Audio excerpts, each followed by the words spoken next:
오늘 하나님의 말씀 시편 73편 10절부터 25절까지 함께 보시겠습니다. 시편 73편 10절부터 25절까지. 앞서서 좀 배경을 말씀드리면 아삽이라는 찬양대 레위인이 있었습니다. 이 레위인이 악인의 형통을 보고 굉장히 마음의 갈등을 느끼고 또 그 자기 자신에 대한 초라함도 느끼면서 방황하다가 결국은 하나님의 성소에 들어갈 때, 하나님의 말씀을 만날 때 그 문제가 해결되었다라는 그런 내용의 말씀입니다. 제가 읽겠습니다. 그러므로 그의 백성이 이리로 돌아와서 잔에 가득한 물을 다 마시며 말하기를 하나님이 어찌알랴 지존자에게 지식이 있으랴 하는도다. 볼지어다 이들은 악인들이라도 항상 평안하고 재물은 더욱 불어나도다. 내가 내 마음을 깨끗하게 하며 내 손을 씻어 무죄하다 한 것이 실로 헛되도다. 나는 종일 재난을 당하며 아침마다 징벌을 받았도다.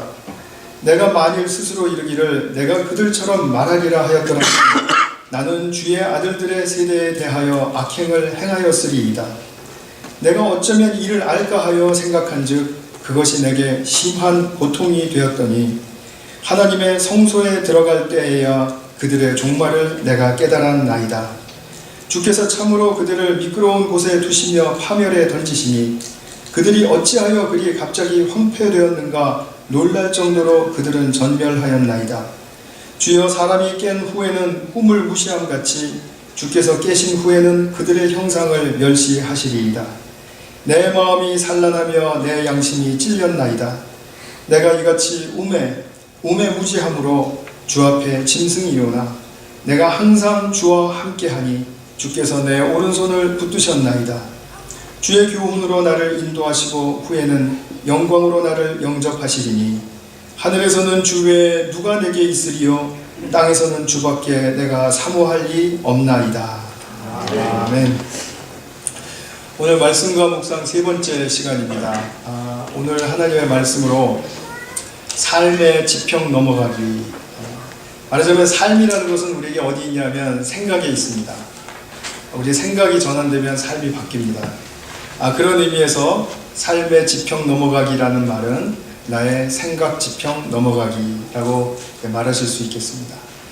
여태까지 두 번에 걸쳐서 인격적인 하나님을 아는 것, 또 말씀이 육신이 되는 것, 말씀이 우리 안에서 역사해서 그 표면으로 드러나기까지 성육되는 것, 이 두 가지의 중요한 말씀 묵상에 대한 요소를 설교 말씀으로 드렸는데 오늘은 이제 세 번째 마지막이라고 보시면 되겠습니다. 이런 배경과 태도에 대해서는 마지막이고요. 그래서 삶의 전환 또는 생각의 전환이라는 측면에서 말씀을 드리고 그리고 다음 주에는 좀 실질적으로 우리가 말씀 묵상을 어떻게 할 것인가에 대해서 같이 한번 생각해보고 또 직접 해보는 그런 시간을 갖도록 하겠습니다. 제가 오늘 주제로 들어가기 전에 먼저 우리 자신에 대해서 점검해야 할 것이 있습니다. 그것은 뭐냐 하면 나는 지금 내 생각이 달라져야 할 필요를 느끼고 있는가 입니다.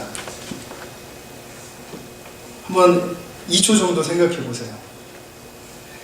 이것이 중요한 시발점이 됩니다. 의외로 많은 사람들이 내가 그렇게 위대한 일은 안 하더라도 나 정도 생각 수준 또 내가 가지고 있는 생각의 어떤 건전성 또 범위 이 정도라면 별 문제 없고 그리고 사는데 지장 느끼지 않는다라고 믿는 것 같습니다. 이것이 문제라는 거죠. 또 나는 생각이 바뀌어야 돼 라고 절실하게 믿는 분들이 혹시 우리 중에 있을지 모르겠습니다. 그런데 그런 분들에게도 내가 어떻게 내 생각을 바꾸지? 그것처럼 어려운 일이 어디 있습니까? 그것을 어떻게 해야 할지 모르는 채 살아가기도 한다라는 거죠. 다소 우리 삶에 감추어져 있고 또 가리워져 있는 부분입니다. 이 부분을 끄집어내서 좀 함께 살펴보도록 하겠습니다. 먼저 제가 설교 들어가면서 소개하고 싶은 이야기는 정치학자이기도 하고 또 철학자이기도 하고 사상가이기도 하고 하여튼 좀 경계선이 모호한 한나 아렌트라는 작가입니다. 여자분인데요. 이분이 예루살렘의 아이히만이라는 책을 썼습니다. 이 책 제목에 나오는 아이히만이라는 사람은 그 히틀러가 이제 독재하고 또 자기 세력을 막 넓혀서 무력으로 이제 점령하고 할 때 유대인들을 대량 학살을 집행했던, 주관하고 집행했던 아주 주범입니다. 이 사람은 학살만 한 것이 아니라 이 사체들을 막 짜서 기름을 만들어서 비누를 만들기도 하고, 하여튼 우리가 상상할 수 없는 너무나 악한 짓들을 아주 너무나 당연하다는 듯이 한 사람입니다. 그 나치가 점령했던 그런 많은 나라들, 유럽의 많은 나라들, 그 나라들로부터 유대인들을 다 폴란드에 있는 집단 수용소로 이송을 하는데 책임을 졌던 사람입니다. 이 사람이 자랑한다라는 거죠. 나는 500만이나 되는 유대인을 이곳으로 이송한 책임자다. 이렇게 뻔뻔스럽죠. 근데 독일이 패전하고 난 다음에 이 사람의 이제 서 있을 곳이 없습니다. 그래서 도망 다녔습니다. 결국은 아르헨티나의 어느 한 시골에 가명을 가지고 숨어서 살다가 결국은 이스라엘 경찰에게 이제 잡히게 됩니다. 그래서 체포가 되어서 예루살렘으로 후송이 되어서 거기서 이제 재판을 받게 되죠. 그 예루살렘의 재판이 뭐 하루 이틀에 끝난 재판이 아니었습니다. 여러 달간의 것이었고 60년도, 61년도, 62년도의 얘기니까 벌써 지금으로부터 한 55년 정도 전 얘기가 됩니다.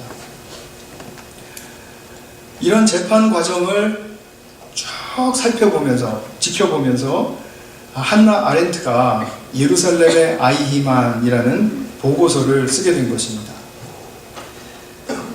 나름 굉장히 유명한 책이고요. 여러분들이 인터넷으로 서치하면은 금방 더 많은 정보를 얻으실 수 있으니까 관심 있는 분들은 한번 찾아보시기 바랍니다. 유대인들은 자기들이 당한 그 비극, 유대인 대량 학살이라는 그 비극을 전 세계에 알리고 싶어 했어요. 왜냐하면 이거는 유대인의 학살이 아니라 전 인류의 학살이다라는 것을 이제 알리고 싶었던 것이죠. 그래서 이 나치의 죄를, 그러니까 즉 아이히만의 죄목을 다 들춰내서 전 세계에 폭로하고자 치밀하게 아주 그 온 세상의 미디어들의 관심을 다 끌어모았습니다. 아마 유대인들이니까 이 일도 할 수 있었을 것입니다. 아이히만은 피고석에 앉은 채로 그야말로 길고 긴 재판을 받습니다.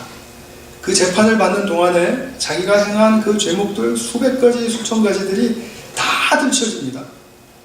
뭐 아기를 죽였던 거, 또 뭐 어떻게 했던 거, 뭐 비참하게 뭐 부녀를 살해했던 거, 이런 것들 다 그런 것들이 다 죄목으로 들춰지는데 굉장히 놀라웠던 것은 뭐냐면 이 아이히만의 표정에 미간 하나 찌푸려지는 적이 없었다는 것입니다. 이 사람은 눈물이나 회개나 아니면 아픈 마음을 표현하는 어떤 표정의 변화도 없었습니다. 그래서 전 세계가 미디어를 통해서도 그것을 보고 경악을 했습니다. 저 사람은 분명히 팥이 정말 특별한 악의 팥입니다. 저 사람은 뭔가 잘못돼도 크게 잘못된 사람이다. 저 사람은 분명히 정신병자다. 이렇게 생각을 했습니다. 그런데 한나 아렌트가 그의 어린 시절부터 참 이렇게 조사를 하고 또 이렇게 검토를 해본 결과 그 사람이 특별히 다른 사람보다 악하게 살았는가? 아니었다라는 겁니다. 특별히 천박해서 아니었다라는 겁니다. 어릴 때 받은 어떤 심한 상처 때문에 성격 이상자가 되어서 아니었다라는 거죠. 유대인들을 너무 혐오했기 때문에 그 유대의 혐오자들이 있죠? 아닙니다. 이 사람은 유대인 정부까지 데리고 살았던 사람입니다. 그러면 도대체 이건 뭐냐? 이 사람은 도대체 어떻게 하다가 이런 만행을, 엄청난 양의 강도의 만행을 저지를 수 있었단 말이냐? 한나 아렌트는 얘기하죠. 다른 사람들이 말하지 못할 용기를 가지고 이야기합니다. 이것은 악의 평범성이다. 영어로는 banality라는 말을 썼는데요. 이거 잘 어려운 말인 것 같아요. 근데 banality라는 말에 함축되어 있는 의미는 뭐냐면 일상성이라는 얘기입니다. 일상성. 그러니까 우리가 다 그럴 수 있다는 얘기입니다. 아이히만에 지은 죄가 우리가 가지고 있는 죄와 또 우리가 그 습도와 온도가 맞으면은 나타날 수 있는 그 죄와 다르지 않다는 것입니다. 많은 유대인들이 한나 아렌트에 대해서 분개했습니다. 말도 안 되는 소리 하지 마요. 우리도 저자와 똑같은 죄인이라고? 저자와 똑같은 악인이라고? 그러면서 부들부들 떨다가 뭐 졸도한 사람도 있고 그랬다고 합니다. 그런데 이 악의 평범성, 이것은 우리가 꼭 한번 깊이 생각해 보아야 할 문제입니다.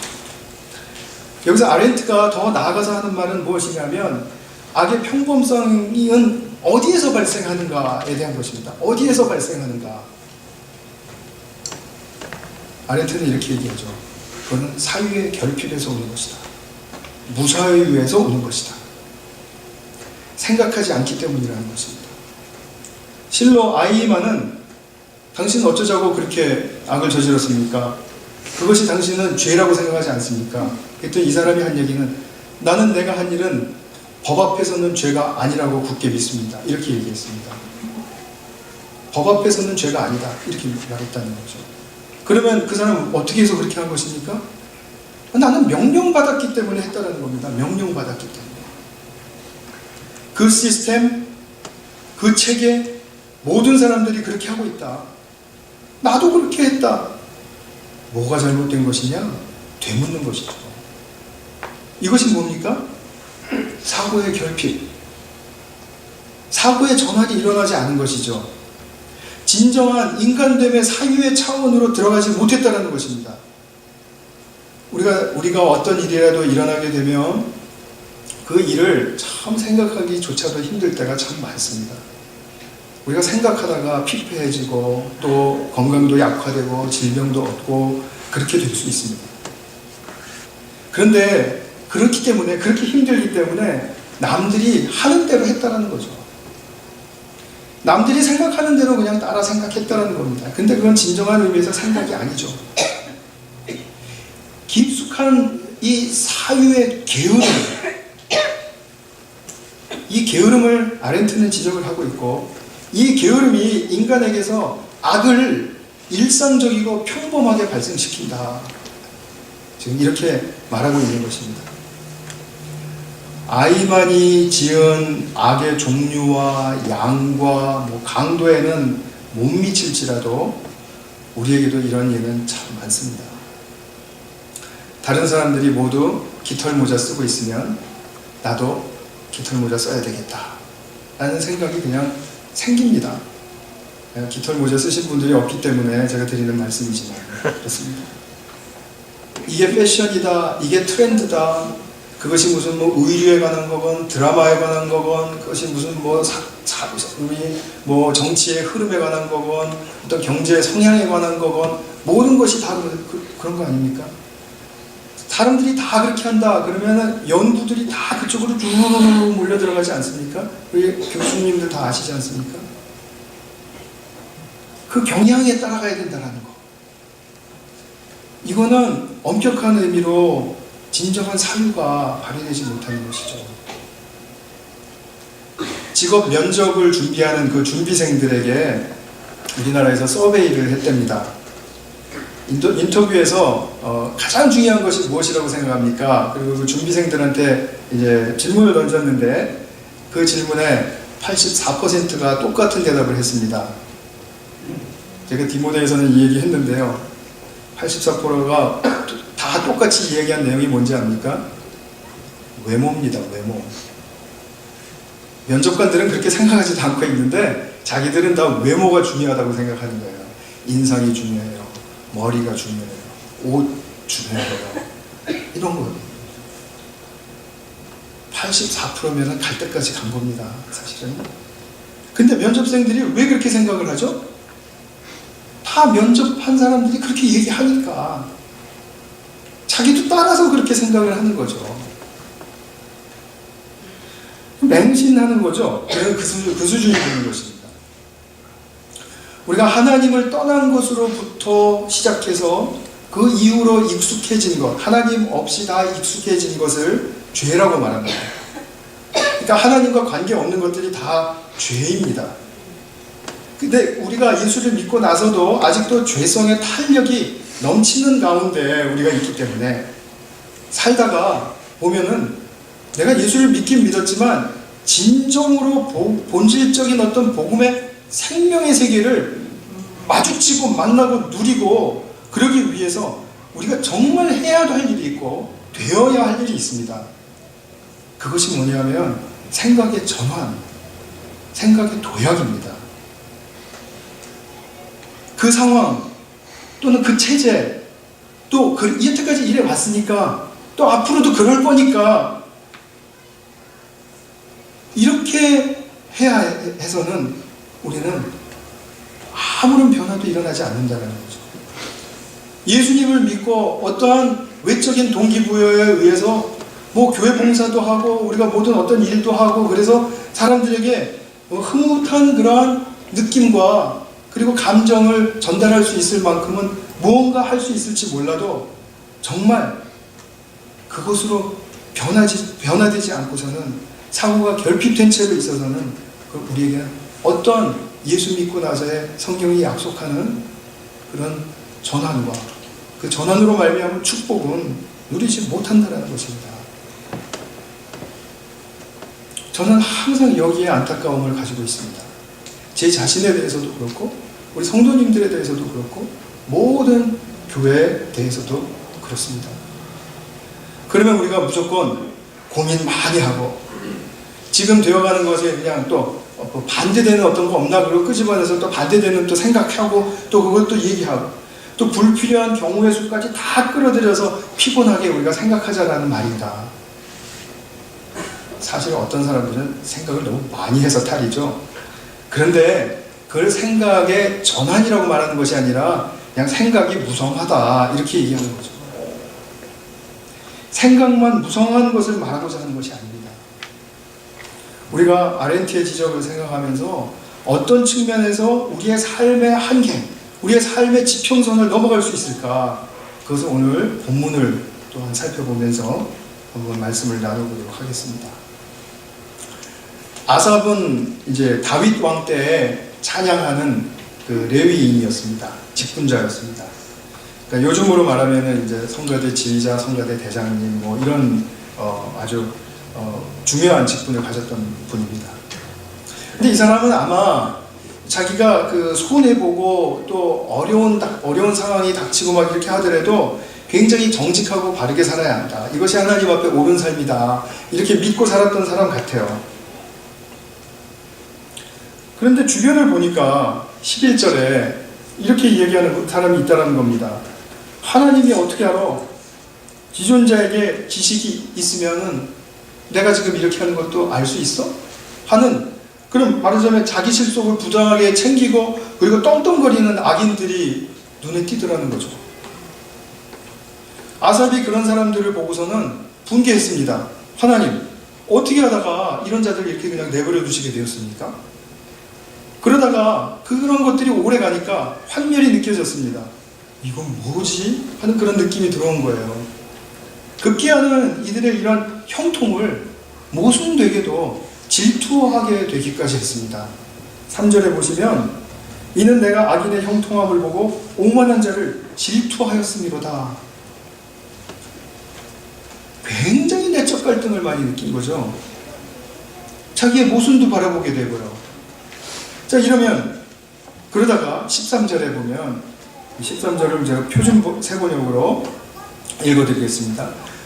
그렇다면 내가 깨끗한 마음으로 살아온 것과 그리고 죄를 짓지 않고 깨끗하게 살아온 것이 허사라는 말인가? 헛된 것이라는 말인가? 하나님, 그렇다면 저를 주님은 온종일 괴롭히신 것이고 그리고 아침마다 나를 벌하신 거네요. 이렇게까지 이제 하나님께 탄원하기 시작한 거죠. 그러면서 또 한 가지 다행스럽게 생각하는 건 뭐냐면 지금 굉장히 왔다 갔다 하는 이 아삽의 이 정신의 그 상태를 보실 수 있어야 됩니다. 15절에서는 또 이렇게 얘기합니다. 나도 그들과 같이 살아야 되겠다. 악인들과 같이 그렇게 살아야 되겠다. 이렇게 내가 많이 말했더라면 지금은 하나님의 그 자녀들의 회중, 그러니까 하나님의 백성들의 그 고귀한 모임으로부터 내가 왕따 당했었겠지? 하면서 또 다행스럽게 생각하기도 하고 있어요. 이것을 보면 하나님 쪽에는 있고 싶고, 현실을 보면 모두 다 악을 저지르니까 자신도 망발에 대한 충동까지도 고백하고 있고 느끼고 있고 이런 것입니다. 모순적이고 너무나도 쓸모없는 그런 에너지가 많이 지금 소모되고 있는 중인 거죠. 아삽이 지금 겪고 있는 이 상태에 제목을 붙인다면 오늘 설교의 맥락에 따라서 저는 사고의 결핍 상태다 이렇게 붙이고 싶습니다. 지금 별의별 생각 다 하고 있죠? 그러나 그것은 지금 우리가 복음의 생명의 세계로 들어가기 위한 생각의 전환은 아닌 것입니다. 보니까 불합당하고 모순되고 그리고 질투나고 나도 막 해버려? 어떤 이런 혼동의 상태인 것이지, 그러면서 뭐 식욕은 떨어지고 몸은 피곤해지고 잠은 잘 못 자고 이렇게 되는 상태인 것이지, 이것을 지금 우리가 오늘 설교에서 말하고자 하는 사유라고 말하고 싶지 않다는 것입니다. 우리는 어떤 일이 생기면 거의 남들 관찰하고 남 걱정하고 또 남 생각하다가 자기도 모르게 이런 혼동에 빠지는 경우가 참 많습니다. 자기 결단이 서지 못하는 것입니다. 그런데 반전이죠. 그런데 반전이 일어납니다. 16절에서 정말 이렇게 얽히고 설킨 자기의 이 내적 문제들을 풀어보려고 생각하니까 이게 되게 심한 고통이 되더라는 것이죠. 괴롭기가 그지 없었다는 것입니다. 자기 생각으로는 풀릴 수 없는 것이니까 당연히 괴로운 것이죠. 괴롭지 않으면 그것도 이상한 것이죠. 진실성이 결여된 것이죠. 자기 생각으로 풀리지 않는 바로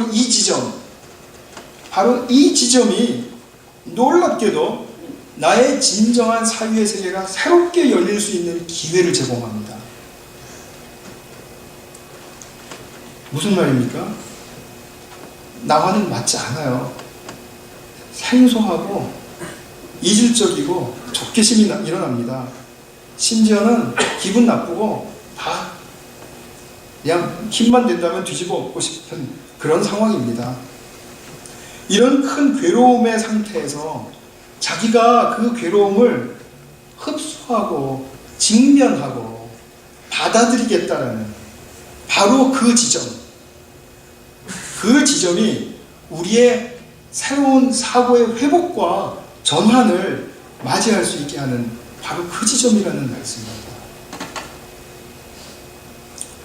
그래서 아삽은 급기야 이 문제를 해결했습니다. 17절에 보면 하나님의 성소에 들어갈 때에야 그들의 종말을 내가 깨달았나이다. 제가 이 말씀은 올해 초인가요? 작년 말에도 한번 설교하다가 인용한 적이 있습니다. 근데 이 구절에서 두 가지 포인트가 굉장히 중요합니다. 두 가지 포인트를 꼭 기억해 주시기 바랍니다. 이 문제를 언제 해결했냐면 하나님의 성소에 들어갈 때, 그것이 첫 번째 아주 중요한 포인트입니다. 성소에 들어갈 때라는 말, 성소라는 뭐죠? 성소는 뭐죠? 성소는 하나님의 임재를 얘기하는 것이죠. 하나님의 임재. 하나님의 임재로 들어갈 때에야, 그러면 오늘 우리 현실에서 성소에 들어간다라는 말은 무슨 말이죠? 하나님의 말씀으로 들어간다라는 말입니다. 하나님의 말씀 세계와 만남이 있는 곳으로 들어간다라는 얘기입니다. 지난 시간에 우리 말씀드렸죠?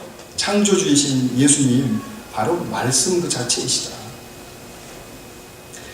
또 하나님의 임재 그 자체이시다. 그러니까 우리가 그냥 평상시에 뭐 아무런 어떤 특별한 감동이 없는 것처럼 느껴진다 하실지라도 하나님의 말씀을 펴고 나의 어떠한 상황을 정직하게 고백하면서 그 말씀을 만나기를 원하는, 그 말씀의 세계가 어떠한 것인지를 만나기를 원하는, 갈망하는 바로 그러한 측면에서의 말씀 묵상은 우리에게 아삽과 같은 자신의 이런 문제 해결을 가져올 수 있게 해준다라는 것이죠. 성소에 들어갈 때에야, 이 말을 오늘 우리의 언어로 바꾸어 표현한다면 바로 하나님의 말씀의 깊은 묵상으로 들어갈 때야 이렇게 바꿀 수 있을 것입니다. 우리가 그냥 기도하고 그냥 하나님을 부를 수 있습니다. 근데 그렇게 할 때는 객관적이고도 분명히 나의 외부로부터 보여지고 또 전달되는 하나님의 세계의 구체적인 내용은 붙들 수가 없지 않습니까? 오직 말씀을 펴실 때에만 그 말씀의 세계가 어떠하고 그 말씀의 내용이 어떠하기 때문에 나의 세계, 나의 삶의 세계는 이런 말씀의 세계로 바뀌어야 한다는 걸 비춰줄 수 있지 않겠어요?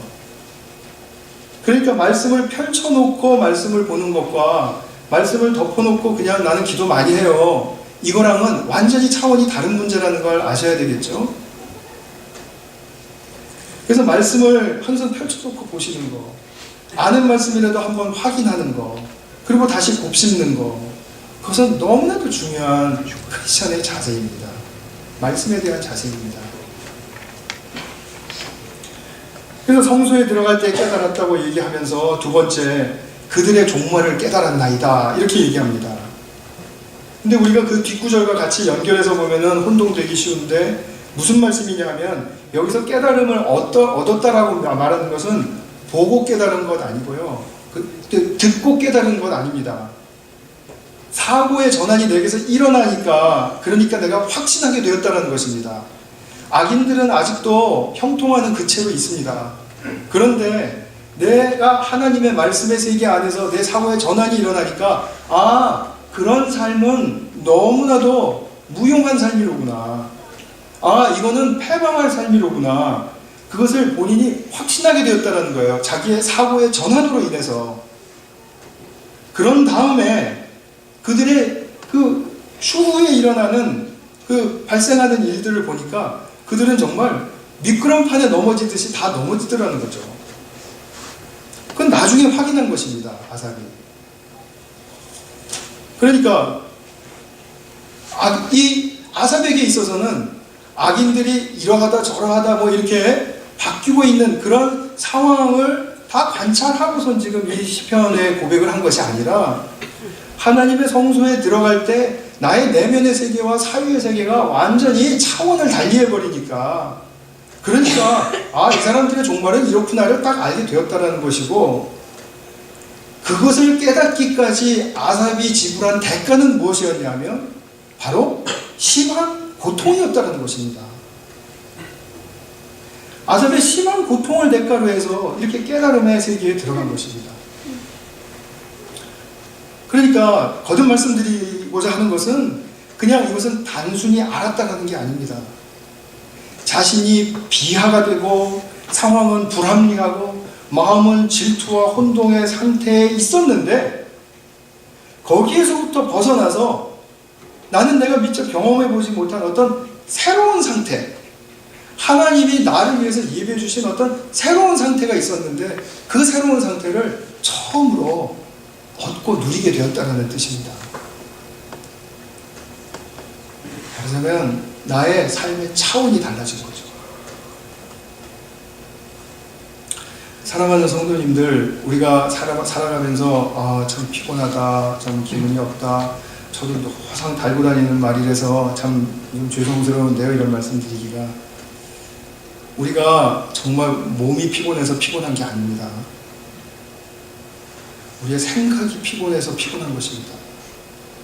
우리는 몸이 피곤할 만큼 그렇게 중노동하지 않습니다. 하루에 10시간, 12시간씩 이렇게 중노동하는 분들 거의 없지 않습니까?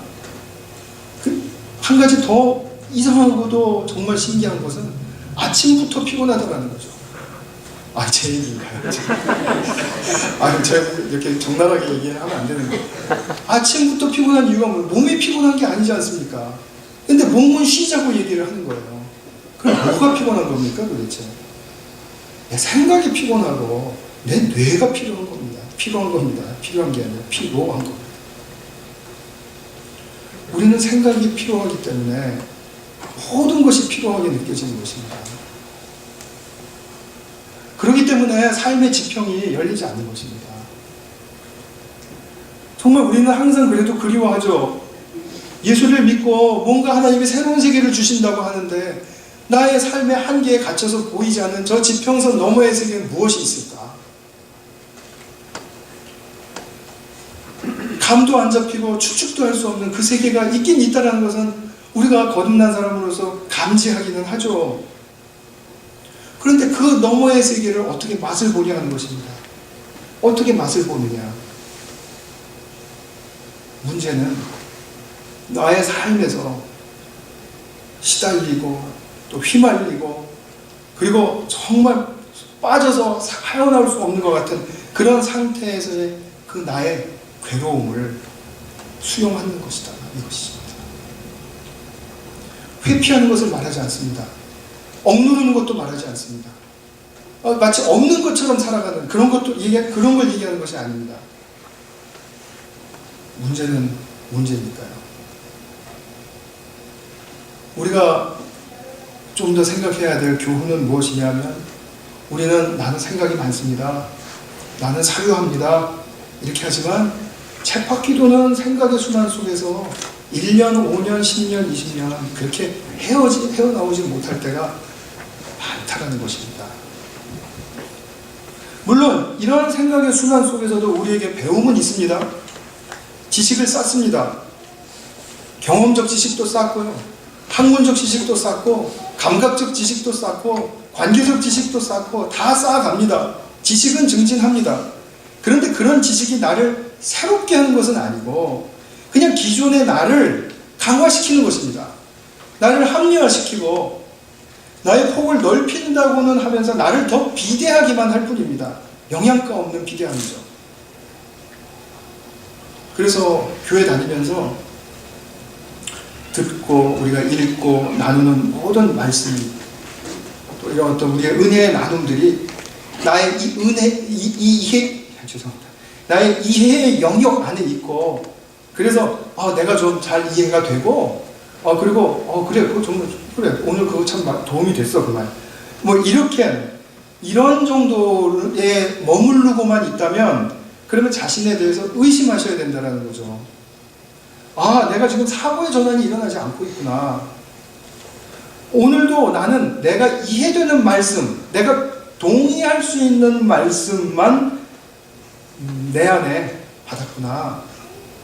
그리고 나를 그것이 정당화하는 그런 말씀만 받았구나. 이렇게 받은 말씀을 은혜 받았다라고 늘 말하지만 이것은 진정한 은혜의 세계로 들어간 것은 아니라는 것이죠.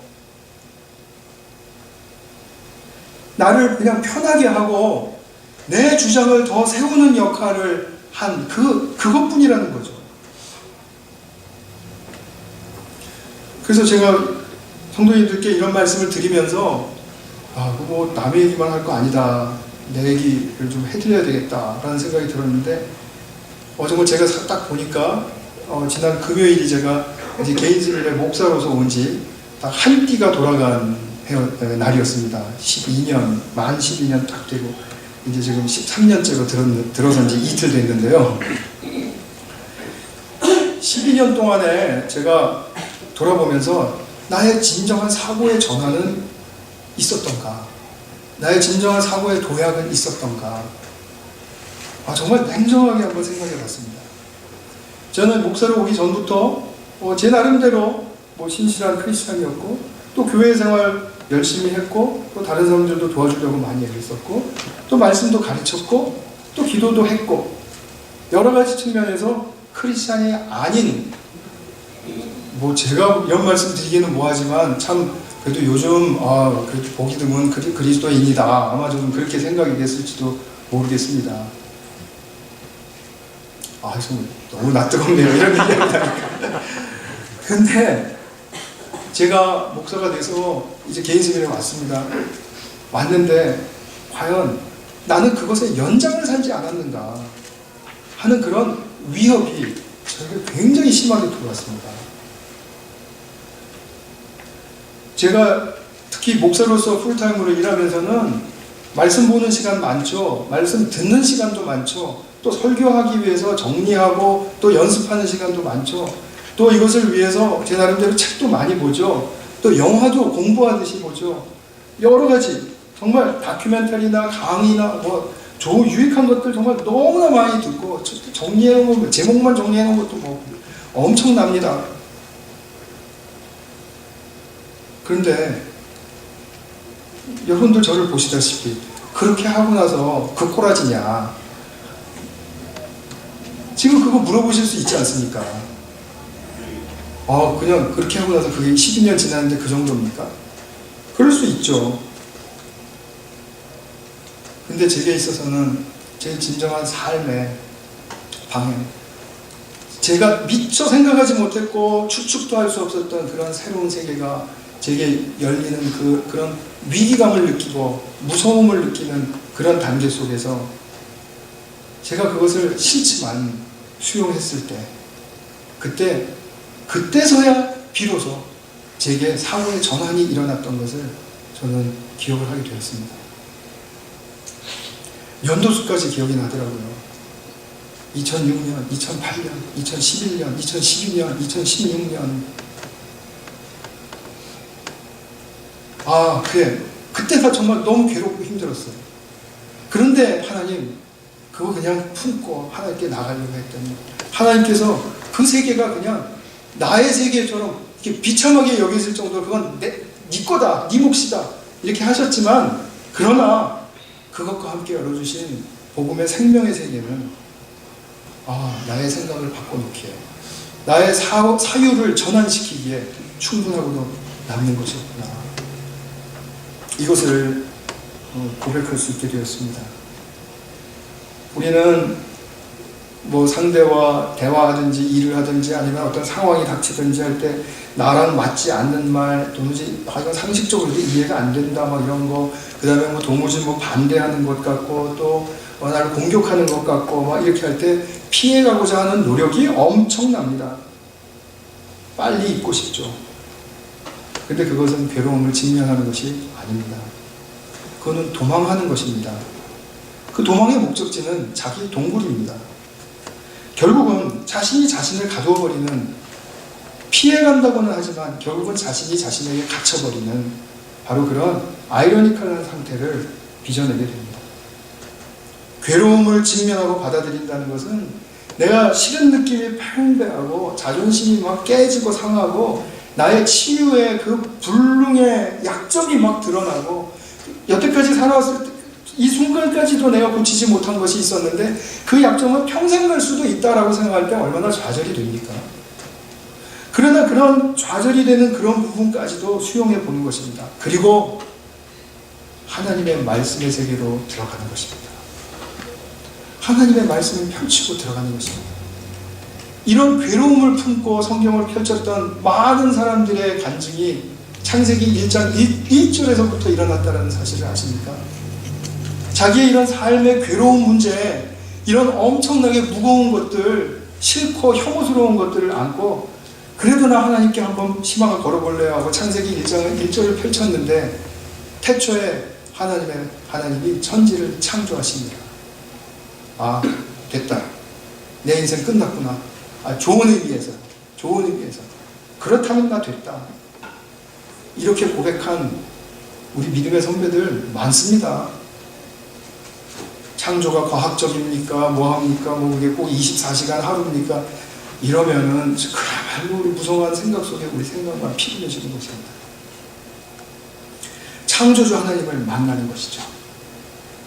그렇다면은 나를 괴롭히거나 어떤 상황 속에서 빚어졌던 어떤 그 세계도 아니고, 내가 꿈꾸고 내가 바라고 그랬던 어떤 이상적인 세계도 아니고, 제3의 세계가 내게 열리는 것입니다. 내가 몰랐던 세계, 나를 위해서 예비해 두신 그 새로운 세계가 열리는 것이죠. 나의 사유를 통해서 열리는 것입니다.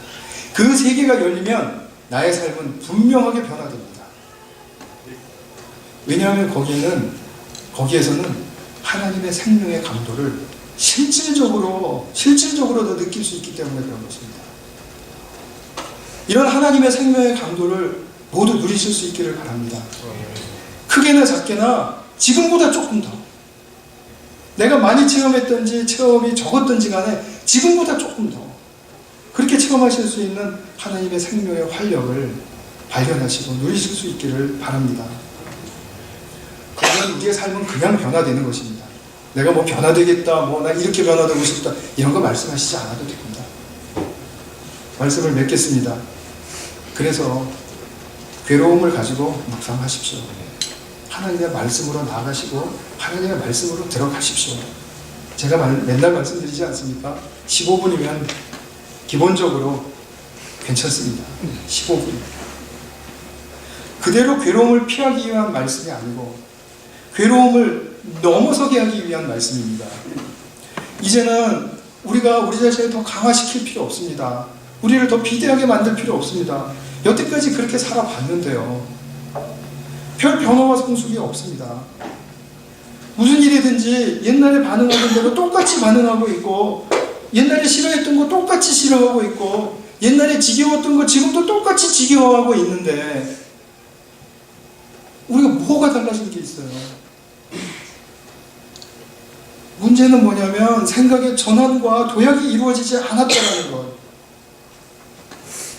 그러나 이것은 내가 좋을 때 하고 내가 할 수 있을 때 하고 이런 것이 아니라 내가 괴로움을 대가로 지불하고 해야 한다는 것. 이것이 바로 나의 도약의 기회라는 것을 잊지 않으셨으면 좋겠습니다. 우리의 삶이 새롭게 펼쳐지는 곳은 분명히 있습니다.